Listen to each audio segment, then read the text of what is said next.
اعتکاف د دې ډېر فضیلتونه دي. یو اعتکاف هغه سنت دی، یو واجب دی، یو نفل دی. نفل اعتکاف خو هغه دی چې یو سړی کله هم جومات ته داخلېږي، دی د اعتکاف نیت وکړي چې تر څو زه به جومات کې یم، زما د اعتکاف هغه نیت دی. یو خدای په جومات کې دی، دته به د دې ثواب میلاویږي، بل د اعتکاف ثواب دته چې دی نه هغه د دې نه علاوه میلاویږي. نو چې کله هم جومات ته داخلېږئ نو د اعتکاف نیت ورسره کوئ.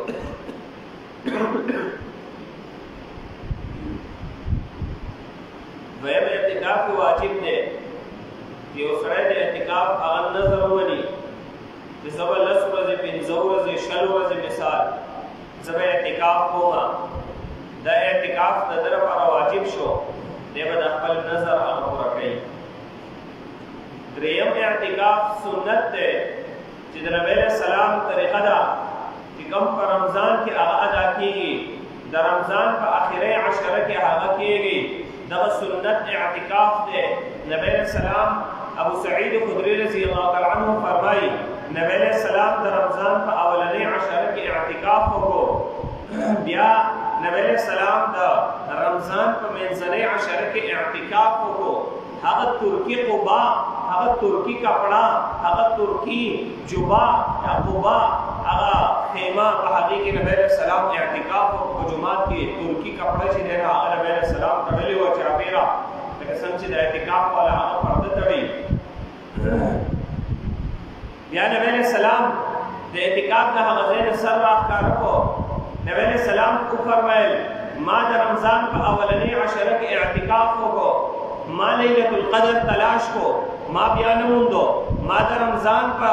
درمیانه عشره کې اعتکاف وکړو، ما لیلة القدر تلاش کو، بیا مې نه موندو. بیا ما ته یو اواز کوونکي اواز وکړو، یو فرشتې هغه وویل چې لیلة القدر د رمضان په اخرنۍ عشره کې چې دی نه هغه دی. نو په تاسو کې چې څوک اعتکاف کوي، نبی علیہ السلام فرمایي هغه دې د رمضان په اخرنۍ عشره کې هغه اعتکاف وکړي. نو د رمضان د اخري عشره دا د اعتکاف دپاره هغه خاص وه چې په دې کې هغه اعتکاف کول هغه د نبی علیہ السلام سنت هغه وګرځېدل. او بیا نبی علیہ السلام فرمایي ما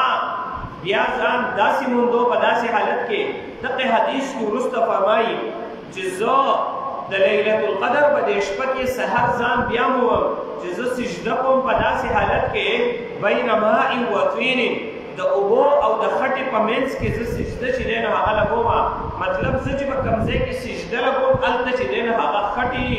صحابي فرمایي ابو سعید خدری رضی الله تعالی عنہ سحر ما نبی علیہ السلام ولیدلو، د نبی علیہ السلام په تندي مبارک باندې د خټې آثار چې دی نو هغه موجود دی. او په دغه ورځ باندې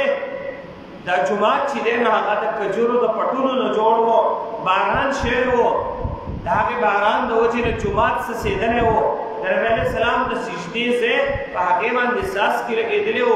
خاورې وې د هغې نه خټه جوړه شوې وه. نبي علیه السلام په هغې کې سجده لګولې وه. د نبي علیه السلام په تندي مبارک باندې د خټې آثار موجود و. او صحابي فرمایي دا 21مه شپه وه، دا 21مه شپه وه.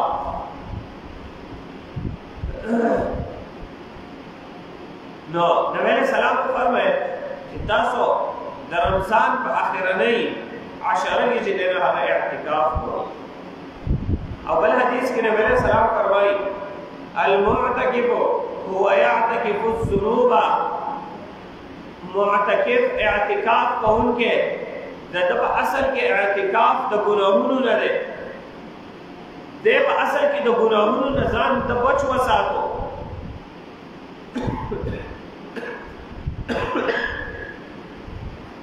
ځکه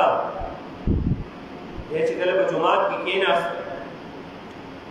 نو ده ته هغه موقع د ګناهونو هغه نه میسر کېږي، نه راځي. کمې موقع چې ده ته بهر هغه راځي. بهر یو انسان دی، که دی وایي زه ګناه نه کوم خو ده ته په موقع هغه راځي د ګناه. نو اوس نیک انسان هغه دی چې دی دغه موقع هغه ختمه کړي. او دغه موقع هغه عام حالات کې هم ختمېږي خو غوره طریقه بیا په رمضان کې په آخري عشره کې دا چې یو سړی اعتکاف کوي د ده نه له ګناه موقع ختمه شوله ګوره دی اوس نظر غلط نشي استعمالولی ځکه په اعتکاف په جومات کې زنانه نشته دی دی به غلط نظر به کوم ځای استعمال دی چې دی نه هغه غیبت نشي اورېدلی ځکه دی په اعتکاف کې ناست دی ته څوک غیبت کوي جومات کې چې دی به غیبت واوري دی دروغ نشي اورېدلی دی دروغ ویلی هم نشي دی غیبت کولی هم نشي دی چغلخوري کولی هم نشي دی چاته بدې ردې کنځل هغه کولی نشي دی جنګ جګړه کولی نشي څومره ګناهونه دي دی د هغه ګناهونو نه هغه بچ وساتلی شو د څه د وجې نه د اعتکاف نه ناست دی د اعتکاف دومره اثر دی چې دی د ګناهونو نه بچ وساتلی شو ذکر نبی علیه السلام فرمایي المعتکف هو یعتکف الذنوب معتکف په اصل کې د ګناهونو نه ځان بچ ساتي د ګناهونو نه د اعتکاف دی ويجرى له من الحسنات كعامل الحسنات كلها او د ده لپاره هغه نیکۍ جاري کېږي چې بهر یو انسان دی یو مسلمان دی هغه نیکي کوي دا معتکف هغه نیکي نشي کولی د ده لپاره هغه نیکي لیکلی کېږي مثال کے طور پر یو سړی دی هغه بهر لاړو جنازې ته د جنازې د لمونځ ده د ثواب میلاویږي د دې نه بعد دی لاړو قبر ته د قبر کې حاضر شو د هغې جدا ثواب ده ته میلاویږي هغه ثوابونه دغه معتکف خو نشي حاصلولی ځکه دی جنازې له نشي تللی دی قبر له نشي تللی خو لیکن هغې کس چې کوم جنازې ته لاړو کوم قبر ته لاړو هغه ثواب ده ته هم الله پاک ورکوي یو سړی دی د بیمار پرسۍ له لاړو تپوس له لاړو نو اوس خو دی تپوس له تللی نشي خو ده ته الله پاک هغه ثواب ورکوي نو کوم ثوابونه چې بهر کس کولی شي او دا دننه کس یې نشي کولی د اعتکاف ته وچې نه یعنې دی بهر ته وتلی نشي نو ده ته الله پاک هغه ثوابونه مفت ورکوي بغیر د کولو نه ورته الله پاک هغه ثواب ورکوي چې دا هغه عمل کړی نه دی خو ثواب ورله الله پاک لیکي دا د الله پاک د دې معتکف سره احسان دی تا زما دپاره اعتکاف وکړو یو سړي د چا سره ضرورت دی هغه ته وینا وکړي ضرورت نه پوره کېږي بار بار وینا کوي ضرورت نه پوره کېږي بیا لاړ شي په هغه ته دروازې مخې ته کښېنې ضرورت نه پوره کېږي ناست به یم تر هغې پورې تر څو چې زما خبره نه یې منلې تر څو دې ضرورت نه یې پوره کړی زه به ستا د دروازې نه هغه خوځېږم نو رمضان راشي یو روژهدار هغه دعاګانې کوي د خپل رب نه ای الله زما ګناهونه معاف کړه زه ډېر زیات ګناهګار یم زما بخشش چې دی نه هغه وکړه ای الله که په رمضان کې زما بخشش ونه شو زما نه بل بدبخته وه هغه بل څوک وي ای الله زما هغه بخشش وکړه تر رمضان د شروع نه واخله تر د شلمې پورې دې دعاګانې کوي ای الله ستا د درد زه نه خوځېږم زه دعاګانې کوم لیکن کله اخري عشره راشي ای الله ستا درد ته مې بستره راوړې ده ستا په دغې در باندې هغه پروت یم تر د اخري رمضانه پورې تر هغې پورې نه خوځېږم تر څو چې زما بخشش هغه یقیني نه یې ګرځولی شوی زه به د دې ځګې نه د دې جومات نه ستا د دې کور نه نن ستا کور ته زه راغلی یم ستا کور کې ما بستره غوړولې ده ستا د دې کور نه زه خوځېږم نو تر څو چې زما بخشش هغه یقیني نه یې ګرځولی شوی تر څو چې زما دعاګانې قبولې شوي نه ای الله ستا د در نه هغه پاسمه نو ستا د در نه هغه خوځېږم نو زما بخشش چې دی نو هغه یقیني وګرځوي نو دغه کس د خپل رب درد چې دی نو هغه بستره راوړې ده د خپل درد د خپل رب درد ته یې هغه جولې غوړولې ده د خپل رب کور ته راغلی دی دا لس ورځې ای الله ستا په دې در کې به پروت یم ستا په دې در کې به ملنګ یم پروت به یم زه خوځېږم نو زه سنت غسل هم نشم ادا کولی دغه شان ملنګ به پروت یم صرف د فرض غسل نه علاوه نه مستحب غسل کولی شم نه د پاکۍ غسل عام چې دی نو هغه د خرې د انزلو دپاره غسل کولی شم نه د جمعې غسل چې سنت دی هغه هم نشم کولی ای الله ستا په دې در کې هغه پروت یم دا ملنګ چې دی نو هغه پروت یم ببر سر پروت یم د دې لپاره پروت یم چې ته زما بخشش وکړې دعاګانې هغه دی کوي الله پاک احسان کوي چې ته خو دا نیکي کې کومې دعاګانې کې دا خو ستا قبول لے